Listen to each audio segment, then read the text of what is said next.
नमस्कार, राम राम सभी को। मैं आप सभी का एजुकेटर संदीप सिवाच स्वागत करता हूं आप सभी प्रिय विद्यार्थियों का आपके अपने YouTube channel target with Sandeep Siwach में। कैसे हैं आप सभी? उम्मीद करता हूं बेहतर होंगे, स्वस्थ होंगे और इस लॉकडाउन के समय आप अपना कीमती समय पढ़ाई को भी अवश्य दे रहे होंगे। तो बच्चों, आज की इस कक्षा में हम डिस्कस करेंगे एसएससी मल्टीटास्किंग एग्जाम जो एसएससी द्वारा कंडक्ट किया गया था 31 अक्टूबर 2017 को। इस एग्जाम के अंदर जीके जीएस से जितने भी महत्वपूर्ण क्वेश्चन पूछे गए हैं वो सारे के सारे क्वेश्चन आज हम इस कक्षा के अंदर डिस्कस करने वाले हैं। ये जो क्वेश्चन है ये आगामी सभी परीक्षाओं के लिए महत्वपूर्ण होंगे, क्योंकि एसएससी जितने भी एग्जाम कंडक्ट करता है उसमें जीके जीएस से जितने भी क्वेश्चन पूछे जाते हैं वही क्वेश्चन बार बार आगामी परीक्षाओं के अंदर रिपीट हो रहे हैं। एचएसएससी के अंदर भी आपने देखा होगा, एचपीएससी के एग्जाम में भी आपने देखा होगा, बच्चों रेलवे के एग्जाम हुए पीछे वहां भी आपने देखा होगा कि एसएससी के द्वारा कंडक्ट किए गए एग्जाम के अंदर जितना भी जीके जीएस पोर्शन आता है वहीं से सारे के सारे क्वेश्चन बार बार रिपीट होते रहते हैं। तो ये बेहतरीन हमारा सेशन आज का होने वाला है। तो आप सीरियस होके बच्चों अपनी पढ़ाई करते रहिएगा, डेली आप जुड़े रहिएगा अपने इसी YouTube चैनल के ऊपर, जहां हम डिस्कस किया करेंगे एक दिन एसएससी एग्जाम के क्वेश्चंस के बारे में और नेक्स्ट डे हम बात करेंगे बच्चों एचएसएससी के बारे में। ठीक है, तो एक दिन हम एचएसएससी का कोई ना कोई पेपर उठा के वहां जितने भी क्वेश्चन पूछे गए होंगे वो डिस्कस किया करेंगे और एक दिन हम एसएससी एग्जाम के अंदर पूछे गए क्वेश्चंस को डिस्कस किया करेंगे। तो सबसे पहले क्वेश्चन आपको नजर आ रहा होगा यहाँ, और बच्चों क्वेश्चन है बिर किस देश की मुद्रा का नाम है। यदि आप में से कोई भी स्टूडेंट इस क्वेश्चन का आंसर जानता है तो जल्दी से आप मेरे को बताइएगा कि बिर किस देश की मुद्रा का नाम है। यदि आप नहीं जानते हैं तो मैं आपको बता देता हूं बच्चों, एक इंपॉर्टेंट ये क्वेश्चन है। बिर जो है ये इथियोपिया देश की मुद्रा का नाम है। तो बिर एक करेंसी है जो अफ्रीका महाद्वीप का एक देश इथियोपिया, इस देश की मुद्रा का नाम है। इथियोपिया बच्चों मोस्ट इंपोर्टेंट देश है, बहुत सारे क्वेश्चन हमारे जीके में इथियोपिया से बनते हैं। तो सारे के सारे क्वेश्चन अभी हम डिस्कस करेंगे। यदि हम बात करें इथियोपिया की कि इथियोपिया कौन से महाद्वीप का देश है, तो आप सभी को पता होना चाहिए कि इथियोपिया जो है ये अफ्रीका महाद्वीप का देश है। अफ्रीका महाद्वीप का बच्चों ये क्या है, देश है। इथियोपिया की जो राजधानी है वो भी आपको ध्यान रखनी है, और इथियोपिया की जो राजधानी है बच्चों वो है अदीस अबाबा। कौन सी है? अदीस अबाबा। बच्चों इथियोपिया की जो करेंसी है, मुद्रा, वो अभी हम बात कर ही चुके हैं और इसकी मुद्रा का नाम है बिर। क्या है? बिर। एक अलग सी करेंसी है जो शायद आपने पहली बार सुनी होगी, बिर, और ये करेंसी आपको ध्यान रखनी है क्योंकि एक बार एग्जाम के अंदर पूछी जा चुकी है और आगे भविष्य में भी आपसे पूछी जा सकती है, ध्यान रखेंगे। इथियोपिया के बारे में और हम बात करें तो इथियोपिया बच्चों अफ्रीका महाद्वीप में क्षेत्रफल की दृष्टि से 10वां सबसे बड़ा देश है। कौन सा? 10वां सबसे बड़ा देश है। विश्व का 10वां सबसे बड़ा देश नहीं बोल रहा मैं अफ्रीका महाद्वीप का 10वां सबसे बड़ा देश बोल रहा हूं। तो अफ्रीका महाद्वीप का 10वां सबसे बड़ा देश कौन सा है? इथियोपिया है। बच्चों यदि हम बात करें पॉपुलेशन की, जनसंख्या की, तो जनसंख्या में यदि हम इथियोपिया के रैंक की बात करें अफ्रीका महाद्वीप में तो इथियोपिया बच्चों दूसरा सबसे बड़ा देश है। कौन सा? दूसरा। तो अफ्रीका महाद्वीप का जनसंख्या के आधार पे सबसे बड़ा जो देश है या सबसे अधिक जनसंख्या वाला जो देश है वो नाइजीरिया है। कौन सा है? नाइजीरिया। नाइजीरिया के बाद जनसंख्या के मामले में जो सेकंड रैंक आता है वो इथियोपिया का ही आता है। उसके बाद हम क्षेत्रफल की बात करें तो क्षेत्रफल में बच्चों सबसे बड़ा देश अफ्रीका महाद्वीप का है अल्जीरिया। कौन सा? अल्जीरिया। लेकिन हम इथियोपिया की बात करें तो क्षेत्रफल में अफ्रीका महाद्वीप में इसका जो रैंक है वो है बच्चों 10वां। ठीक है, इथियोपिया हाईलाइट रहता है विश्व में किसके लिए? गरीबी के लिए, कुपोषण के लिए। ठीक है, कुपोषण के बहुत ज्यादा केस यहाँ आपको देखने को मिलेंगे इथियोपिया के अंदर। तो बच्चों भारत के अंदर मध्य प्रदेश का एक जिला है श्योपुर। कौन सा जिला? श्योपुर जिला। ये जो श्योपुर जिला है मध्य प्रदेश का, यहाँ भी कुपोषण के बहुत ज्यादा केस आए थे तो मध्य प्रदेश के श्योपुर जिले को भी भारत के अंदर पहचान मिली थी भारत के इथोपिया के नाम से। तो ध्यान रखना है, भारत का इथोपिया किसे कहा जाता है? भारत का इथोपिया कुछ लोग मध्य प्रदेश बोलते होंगे, लेकिन बच्चों मध्य प्रदेश का श्योपुर जिला को भारत का इथोपिया कहा जाता है। जब श्योपुर जिला ना हो, राज्य आपसे पूछता है, तो भारत का इथोपिया आप मध्य प्रदेश बोल सकते हैं। तो इंपॉर्टेंट क्वेश्चन इथोपिया से थे सारे के सारे, और ये जो क्वेश्चन है मुद्रा वाला, ये आपसे पूछा जा चुका है एसएससी के मल्टीटास्किंग एग्जाम के अंदर। ठीक है, तो पहला क्वेश्चन हमारा हुआ यहां कवर। सेकंड जो क्वेश्चन है बच्चों वो है भारतीय संविधान के अनुच्छेद 368 का संबंध किससे है? तो जल्दी से बताइएगा कि भारतीय संविधान के आर्टिकल 368 का संबंध किससे है? तो बच्चों 368 हमें बताता है संशोधन की प्रक्रिया के बारे में। तो संविधान के अंदर संशोधन की जो प्रक्रिया के बारे में सारी की सारी बातें हैं, ये कौन से आर्टिकल में दी गई है? 368 में दी गई है। संविधान बहुत बार आपने सुना होगा, लिखा देखा होगा। यदि मैं आपसे पूछूं कि संविधान होता क्या है, तो आपको बोलना है कि संविधान एक कानून होता है, और वो कानून जिसके द्वारा कोई देश आगे बढ़ता है, उन कानूनों का समूह, उस कानून रूपी रजिस्टर को ही हम क्या बोलते हैं? संविधान बोलते हैं। जिस प्रकार से हम जानते हैं बच्चों, अपना इतना बड़ा देश भारत, जिसको चलाने के लिए कोई ना कोई कानून बनाए गए होंगे, ये कानून जिस रजिस्टर के अंदर लिख दिए गए, वो कानून रूपी रजिस्टर ही हमारे देश का क्या कहलाएगा? संविधान कहलाएगा। बच्चों उन कानूनों के अंदर यदि हमें कोई छेड़छाड़ करनी है, तो छेड़छाड़ करना संशोधन कहलाता है। संशोधन का मतलब होता है इंप्रूवमेंट। क्या होता है? इंप्रूवमेंट। और किसी भी चीज के बारे में यदि हमें इंप्रूवमेंट लेके आना है, तो पीछे वाली चीज के साथ हमें छेड़छाड़ करनी होगी। तो बच्चों संविधान आप समझ चुके हैं, संशोधन आप समझ चुके हैं, और ये संविधान संशोधन की जो प्रक्रिया है हमारे देश के संविधान के अंदर जोड़ी गई। कौन से देश के संविधान से? दक्षिण अफ्रीका से। दक्षिण अफ्रीका से बच्चों ये प्रोसेस हमारे संविधान के अंदर जोड़ा गया है। ये भी मोस्ट इंपोर्टेंट क्वेश्चन रहेगा। और संविधान संशोधन की प्रक्रिया का वर्णन कौन से आर्टिकल में है? 368 में। ये भी आपको ध्यान रखना है। तो इसका आंसर मैं यहां लिख देता हूं, संशोधन प्रक्रिया से। और संशोधन की प्रक्रिया कौन से देश से ली गई है भारत के संविधान में? दक्षिण अफ्रीका देश से ली गई है। नेक्स्ट जो क्वेश्चन है वो और भी इंपॉर्टेंट क्वेश्चन है, किस एकमात्र वायसराय की हत्या भारत में हुई थी? तो यदि आप जानते हैं इस क्वेश्चन का आंसर, जल्दी से कमेंट करके मेरे को इस क्वेश्चन का आंसर बता दीजिएगा। मैं ऑफलाइन क्लास में बहुत सारे बच्चों को इस क्वेश्चन के बारे में बताता था, और आप देखिएगा कि ये क्वेश्चन 2017 के अंदर पूछा गया है। बच्चों किस एकमात्र वायसराय की हत्या भारत में हुई थी? तो वायसराय क्या होता है? सबसे पहले हम वायसराय के बारे में बात करें। ठीक है, 1857 की क्रांति के बारे में आपने सुना होगा। 1857 की क्रांति की जब समाप्त हुई, हम 1857 की क्रांति के अंत की बात कर लेते हैं। तो 1857 की क्रांति के अंत के बाद बच्चों भारत के ऊपर जो शासन किया, वो किया किसने? ब्रिटिश क्राउन ने। ठीक है, 1857 तक इस भारत के ऊपर शासन ईस्ट इंडिया कंपनी ने किया। और ईस्ट इंडिया कंपनी के समय जब इतनी बड़ी क्रांति हुई 1857 की क्रांति, तो 1857 की क्रांति के बाद भारतीय जो शासन है वो ब्रिटिश क्राउन के हाथों में आ जाता है। तो इंग्लैंड सरकार द्वारा भारत के अंदर जो सर्वोच्च अधिकारी नियुक्त किया जाता था, उसी को हम वायसराय बोलते हैं। वायसराय से पहले बच्चों ये पद गवर्नर जनरल का होता था, जो ईस्ट इंडिया कंपनी का सर्वोच्च अधिकारी भारत में होता था। तो ईस्ट इंडिया कंपनी के सर्वोच्च अधिकारी का जो नाम है वो ब्रिटिश क्राउन ने चेंज करके किसमें कर दिया? वायसराय में कर दिया। और पहले जो वायसराय हैं बच्चों वो नियुक्त किए गए थे लॉर्ड कैनिंग। कौन? Lord Canning. ठीक है, तो बच्चों लॉर्ड कैनिंग के बाद जो दूसरे वायसराय आए थे, वो आए थे लॉर्ड जॉन लॉरेंसन। ठीक है, लॉर्ड जॉन लॉरेंसन के बाद जो वायसराय आए थे वो लॉर्ड मेयो आए थे। और लॉर्ड मेयो 1869 के अंदर वायसराय नियुक्त किए गए थे इंग्लैंड सरकार के द्वारा। तो ये जो लॉर्ड मेयो है, इसी वायसराय की हत्या कहां हुई थी? भारत में हुई थी। तो ये भी इंपॉर्टेंट क्वेश्चन है, आपका ध्यान रखेंगे। तो यहाँ पे मैं लॉर्ड मेयो के बारे में सारी की सारी बातें करने वाला हूं। लॉर्ड मेयो, तो बच्चों लॉर्ड मेयो की जो हत्या है ये हुई थी 8 फरवरी 1872 को।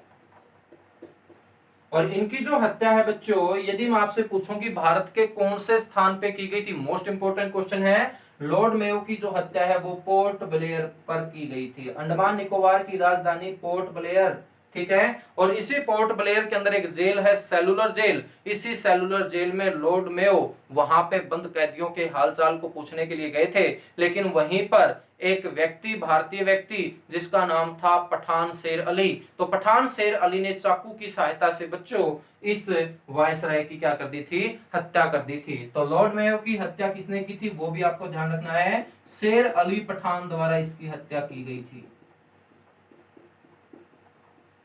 शेर अली पठान द्वारा इसकी क्या की गई थी, हत्या की गई थी। शेर अली पठान को भी बच्चों कुछ समय के बाद पकड़कर फांसी दे दी गई थी। और यदि ये मैं आपसे पूछूं कि इस शेर अली पठान नामक व्यक्ति को फांसी कहां दी गई थी, तो आपका आंसर होना चाहिए इसको फांसी दी गई थी वाइपर द्वीप पर। कौन से द्वीप पर, वाइपर द्वीप पर फांसी दी गई थी। किसे, शेर अली को। ये भी हमारा इंपॉर्टेंट क्वेश्चन रहेगा, ठीक है। लॉर्ड मेयो के बारे में हम बात करें तो लॉर्ड मेयो के समय बहुत सारे कार्य हुए भारत के अंदर।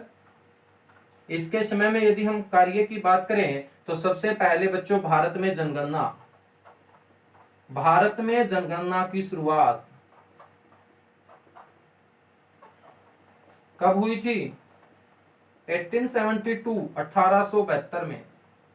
तो भारत में जनगणना की जो शुरुआत है 1872 में, वो किस वायसराय के इसमें हुई थी, लॉर्ड मेयो के इसमें ही हुई थी। भारत के अंदर एग्रीकल्चर डिपार्टमेंट, कृषि विभाग की शुरुआत भी बच्चों किस वायसराय के इसमें हुई थी, लॉर्ड मेयो के इसमें हुई थी। और अजमेर के अंदर बच्चों इन्होंने एक मेयो नाम का कॉलेज भी स्थापित किया था। तो ये कुछ काम थे जो वायसराय लॉर्ड मेयो के इसमें हुए थे। और ये एकमात्र वायसराय हुआ जिसकी हत्या भारत में की गई थी। उस हत्या करने वाले व्यक्ति का नाम था शेर अली पठान। और बच्चों हत्या हुई थी पोर्ट ब्लेयर पर, हत्या हुई थी 8 फरवरी 1872 को। और इसके हत्यारे शेर अली पठान को अंग्रेजों के द्वारा फांसी दी गई थी वाइपर द्वीप पर। तो ये सारे के सारे क्वेश्चन मोस्ट इंपोर्टेंट है, चाहे आप भारत के अंदर किसी भी एग्जाम की तैयारी करते हो, ठीक है। नेक्स्ट जो हमारा क्वेश्चन है वो आप देखेंगे, आसान सा क्वेश्चन है, सारे के सारे बच्चे आंसर जानते होंगे।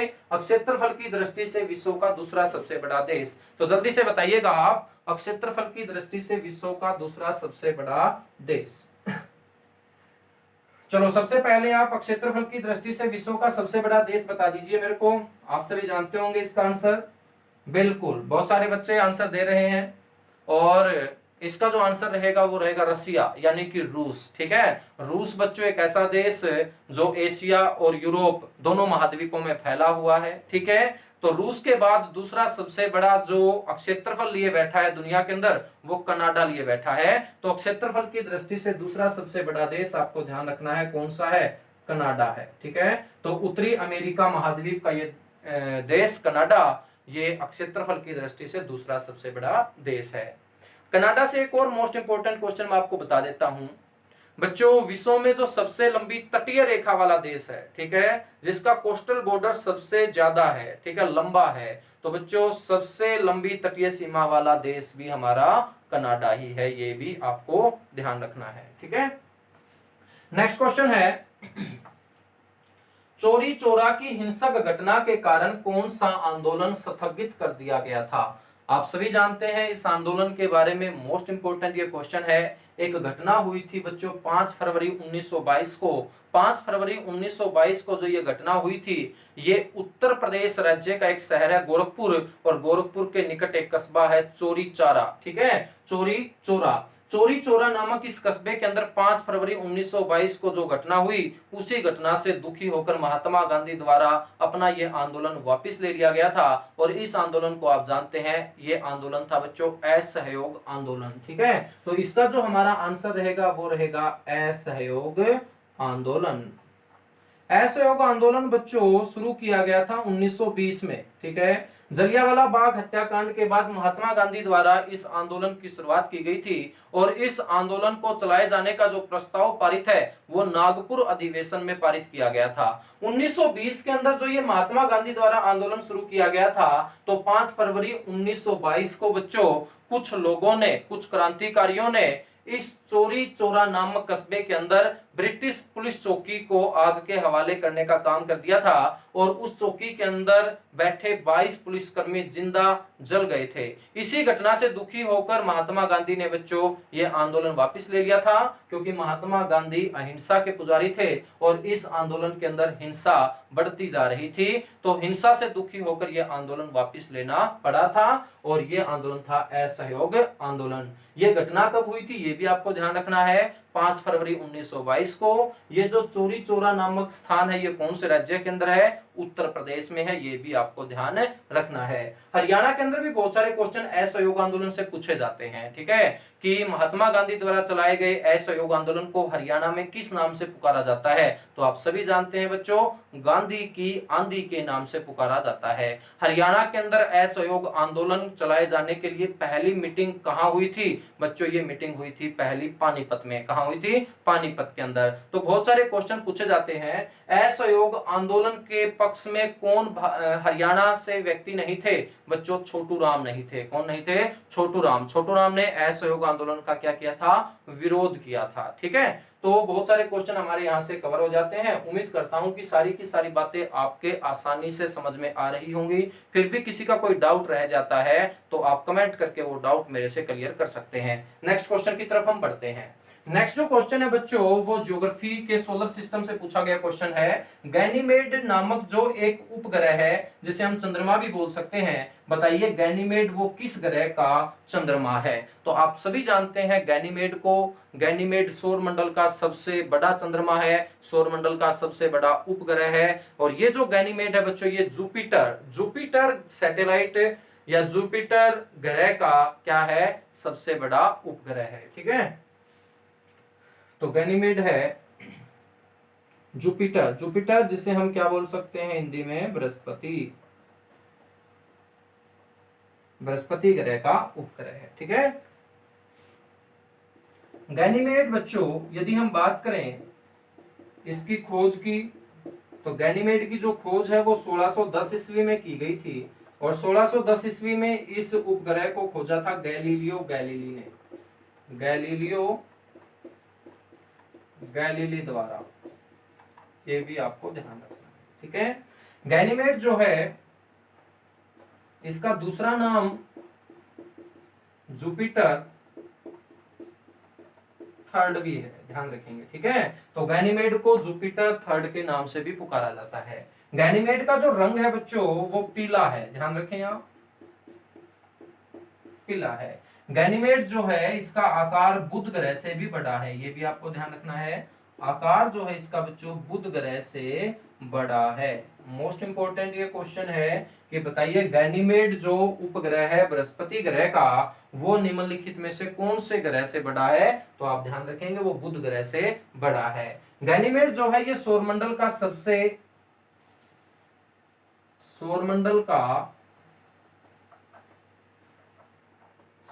बड़ा वह सबसे ज्यादा द्रव्यमान वाला उपग्रह भी है, सबसे ज्यादा द्रव्यमान वाला उपग्रह भी है, ये भी आपको ध्यान रखना है, ठीक है। तो गैनीमेड के बारे में सारी की सारी बातें हम कर चुके हैं। गैनीमेड सबसे बड़ा उपग्रह है सौरमंडल का, जितने भी प्राकृतिक उपग्रह हैं। उसके बाद दूसरा सबसे बड़ा उपग्रह बच्चों शनि का उपग्रह है जिसका नाम है टाइटन। क्या है, टाइटन, ध्यान रखेंगे।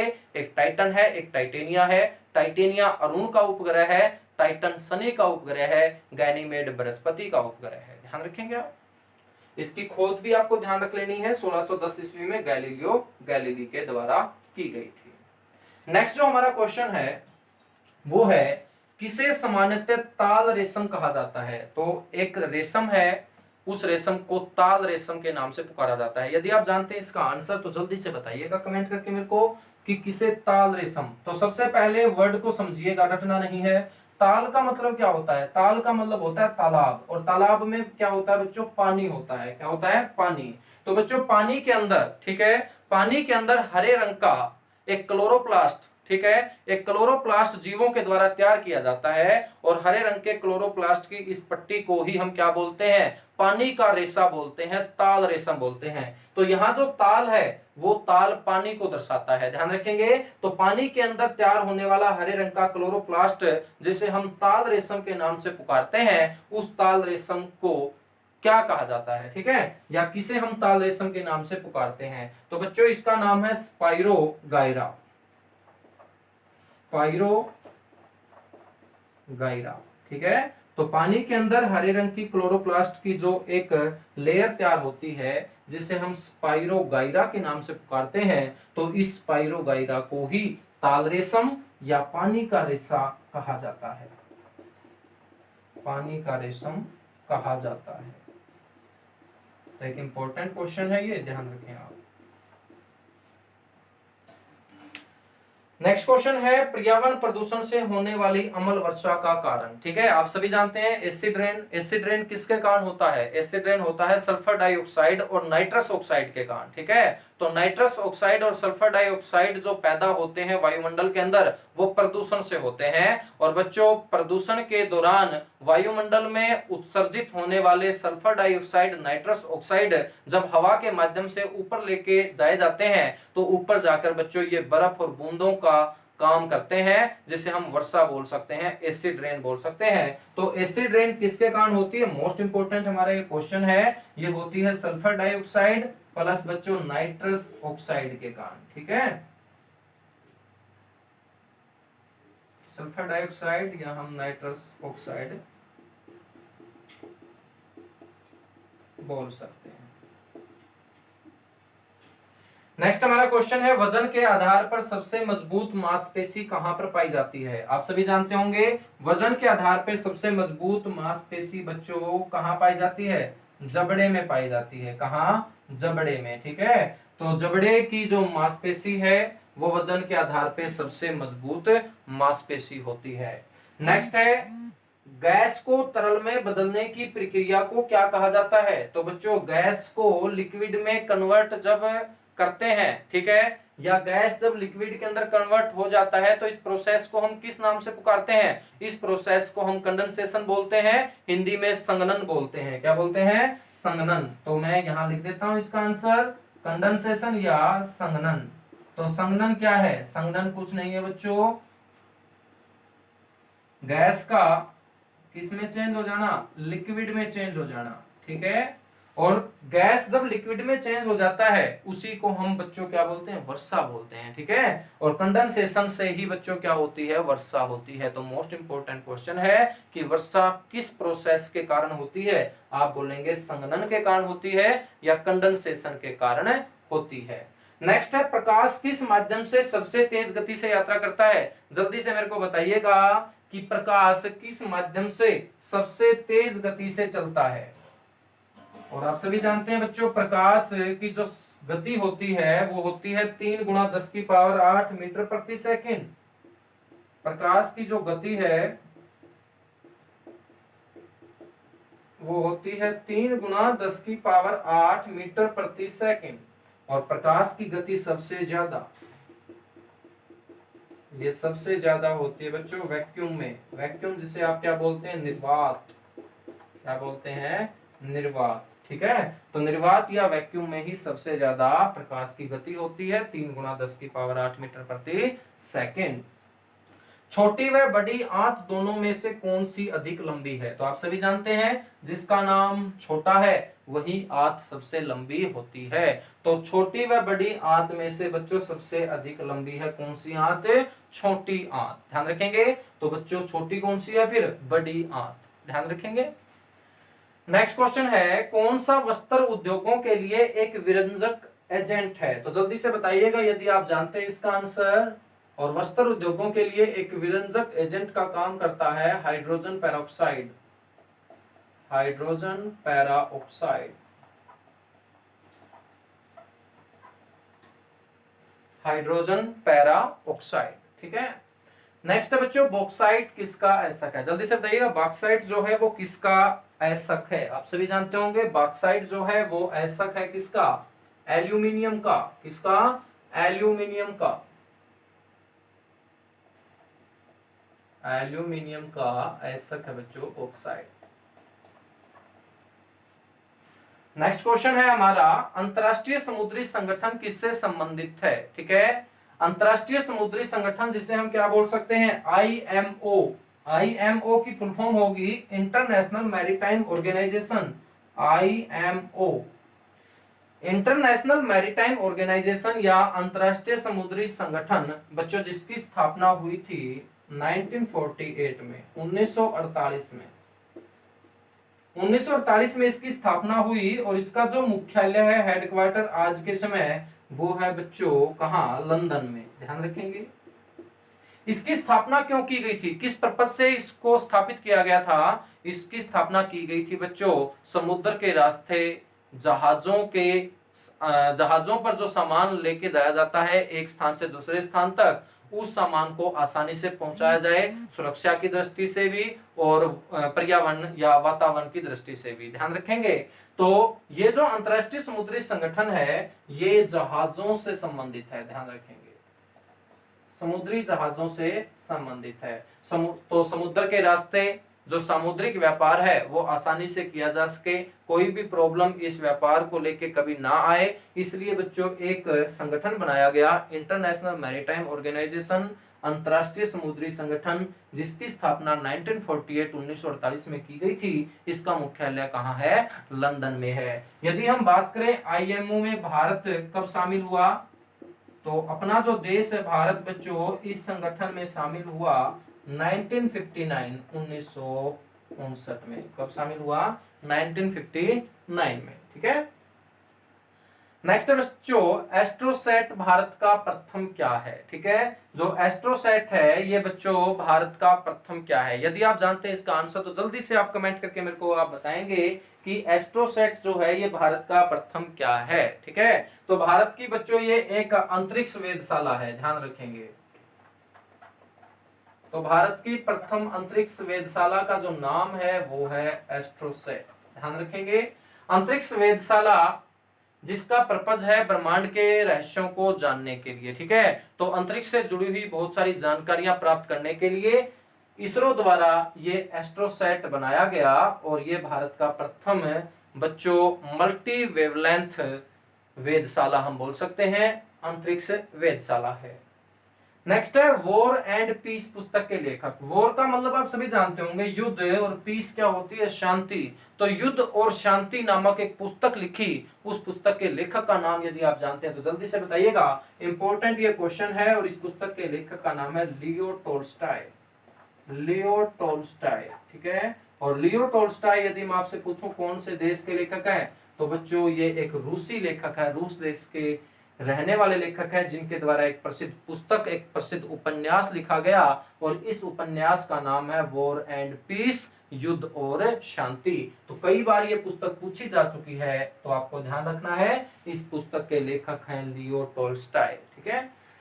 नेक्स्ट हमारा क्वेश्चन है क्रिकेट विश्व कप 2023 की मेजबानी कौन सा देश करेगा? तो 2019 का जो विश्व कप है वो आप सभी जानते होंगे कहाँ खेला गया? इंग्लैंड में खेला गया। कहाँ खेला गया? इंग्लैंड के अंदर। तो जल्दी से बताइएगा फिर 2023 का विश्व कप कहाँ खेला जाएगा? वो अपने देश भारत में खेला जाएगा। तो एक दिवसीय क्रिकेट विश्व कप जिसकी शुरुआत सबसे पहले 1975 में हुई थी, 4 साल के बाद इस प्रतियोगिता का आयोजन किया जाता है। तो बच्चों 1975 में सबसे पहले ये इंग्लैंड में ही खेला गया था। उसके बाद 1979 में दूसरा हुआ, 1983 में तीसरा जब हुआ तो बच्चों भारत ने वेस्ट इंडीज की टीम को हराकर पहला एक दिवसीय विश्व कप जीतने का काम किया था। ध्यान रखेंगे। उसके बाद बच्चों 2015 में ऑस्ट्रेलिया में हुआ, 2019 में इंग्लैंड में हुआ। तो 2023 का जो विश्व कप है वो कहाँ खेला जाएगा? वो अपने देश भारत में खेला जाएगा।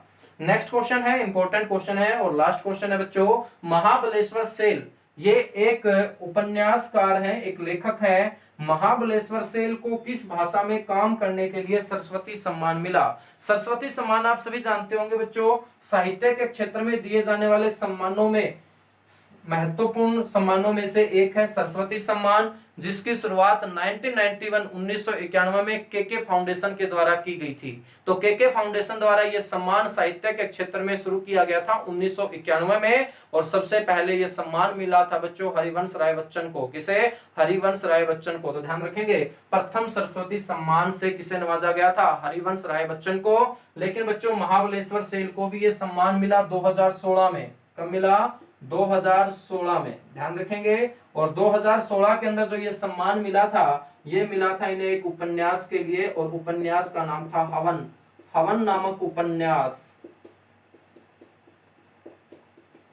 और बच्चों ये जो उपन्यास है इनके द्वारा लिखा गया था कौन सी लैंग्वेज में? कोंकणी, कोंकणी भाषा। ध्यान रखेंगे, तो हमारा क्वेश्चन का जो आंसर होगा वो होगा कोंकणी लैंग्वेज। तो कोंकणी भाषा में काम करने के लिए 2016 में महाबलेश्वर सेल, जिनका संबंध कर्नाटक से रहा है, उन्हें हवन नामक उपन्यास के लिए ये पुरस्कार दिया गया था, जो 1991 में शुरू किया गया था केके फाउंडेशन के द्वारा। तो बच्चों आज की कक्षा में हमने डिस्कस किए एसएससी मल्टीटास्किंग एग्जाम, जो 31 अक्टूबर 2017 को कंडक्ट किया गया था स्टाफ सिलेक्शन कमीशन के द्वारा। और इस एग्जाम के अंदर पूछे गए ये कुछ क्वेश्चंस थे जीके जीएस से, जो आगामी सभी परीक्षाओं के लिए बहुत महत्वपूर्ण साबित होंगे। तो आप इन क्वेश्चंस को तैयार करते रहिएगा, ठीक है। इन क्वेश्चंस के यदि आपको पीडीएफ वगैरह लेनी है या इसका स्नैपशॉट लेना है, ठीक है, उसके लिए बच्चों आप मेरा टेलीग्राम चैनल भी ज्वाइन कर सकते हैं, या फेसबुक ग्रुप जो एसएससी एग्जाम वॉरियर्स 2020-21 के नाम से है, उसे भी आप ज्वाइन कर सकते हैं। तो डेली मैं आपके लिए कोशिश करूंगा कि एक दिन एसएससी एग्जाम के प्रीवियस क्वेश्चंस के बारे में हम डिस्कस करें, और एक दिन एसएससी द्वारा जितने भी एग्जाम कंडक्ट किए गए हैं वहां जीके जीएस से जितने भी क्वेश्चन पूछे गए होंगे उनको हम डिस्कस करें, ठीक है। क्योंकि जीके जीएस से बच्चों क्वेश्चन बार बार रिपीट होते रहते हैं, और यही क्वेश्चंस आप आगामी परीक्षाओं के अंदर जरूर देखेंगे। तो आज के लिए इतना ही। हंसते रहिए, खेलते रहिए, मुस्कुराते रहिए। कल फिर मिलेंगे बच्चों, तब तक आप इन क्वेश्चंस को अच्छे तरीके से तैयार करके रखिएगा। Thank you, best of luck.